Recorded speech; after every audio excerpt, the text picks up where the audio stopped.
మనం ఈరోజు ఉదయమే మాట్లాడుకున్నాం. చంద్రబాబు నాయుడు గారు బీజేపీ చేతిలోకి అయితే గట్టిగానే చిక్కుతూ ఉన్నారు.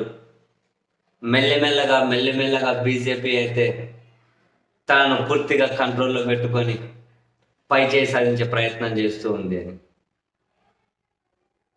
రాజ్యసభ స్థానాలు ఖాళీ అయితే ఏపీ నుంచి ఏమాత్రం బలం లేని బీజేపీ రాజ్యసభ స్థానాలు తీసుకోవడంలోనైనా చివరికి ఎమ్మెల్సీ 4 ఎమ్మెల్సీలు టీడీపీకి దక్కాల్సిన చోట చివరి నిమిషంలో ఒక ఎమ్మెల్సీ బీజేపీ తన్నుకుపోవడమైనా ఇదంతా ఒక ఎత్తు. అండ్ ఇప్పుడు బీజేపీ ఎమ్మెల్సీ అభ్యర్థిగా మాజీ బీజేపీ రాష్ట్ర అధ్యక్షుడు సోము వీర్రాజు గారిని ప్రకటించడం మరో ఎత్తు. ఎందుకని అందరికీ తెలుసు, సోము వీర్రాజు గారు చంద్రబాబు నాయుడు గారి నాయకత్వాన్ని అండ్ టీడీపీతో బీజేపీ పొత్తు పెట్టుకోవడానికి తీవ్రంగా వ్యతిరేకిస్తారు అని. అండ్ కూటమి అధికారంలోకి వచ్చిన 9 నెలల్లో ఎక్కడా కూడా సోము వీర్రాజు గారు కనిపించలేదు. పాత బీజేపీ నాయకుడు ఆయనకు ఈ రాజకీయాలు, ఈ పొత్తులు ఇవి నచ్చట్లేదు. అండ్ బీజేపీ అధ్యక్షురాలుగా పురంధరేశ్వరి గారు బీజేపీ ప్రయోజనాల కన్నా టీడీపీ ప్రయోజనాల కోసమే పనిచేస్తున్నారన్న ఆగ్రహంతో ఆయన ఉన్నారు.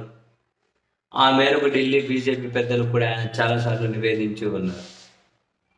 సో ఏ విధంగా చూసినా చంద్రబాబు నాయుడు గారికి,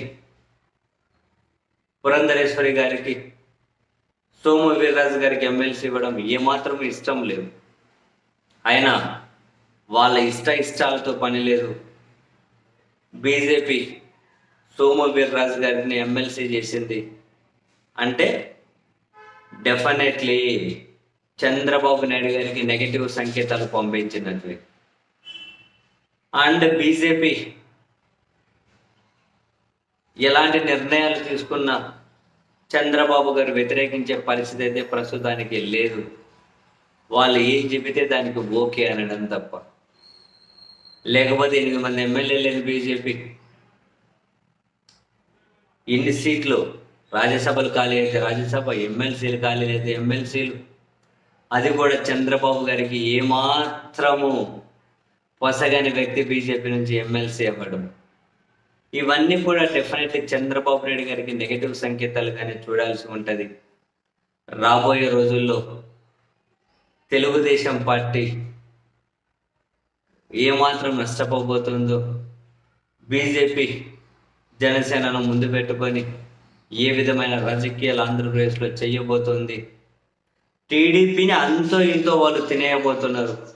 టీడీపీ మేల్కొంటుందా లేకపోతే ఇప్పటికి మేల్కొంటుందా అంటే ఇప్పటికిప్పుడు బీజేపీ నుంచి దూరం జరగలేదు, బీజేపీని వ్యతిరేకించలేరు, బీజేపీ నిర్ణయాలను కాదనలేరు. మరోవైపు బీజేపీ ఏమో టీడీపీని బలహీనం చేస్తూ వాళ్ళు బలపడుతూ ఉన్నారు. అధికారంలో ఉన్నామనే మాటే కానీ అత్యంత కఠిన పరీక్షను ఎదుర్కొంటున్నటువంటి నాయకులు మాత్రం టీడీపీ అండ్ చంద్రబాబు నాయుడు గారు. No doubt in that.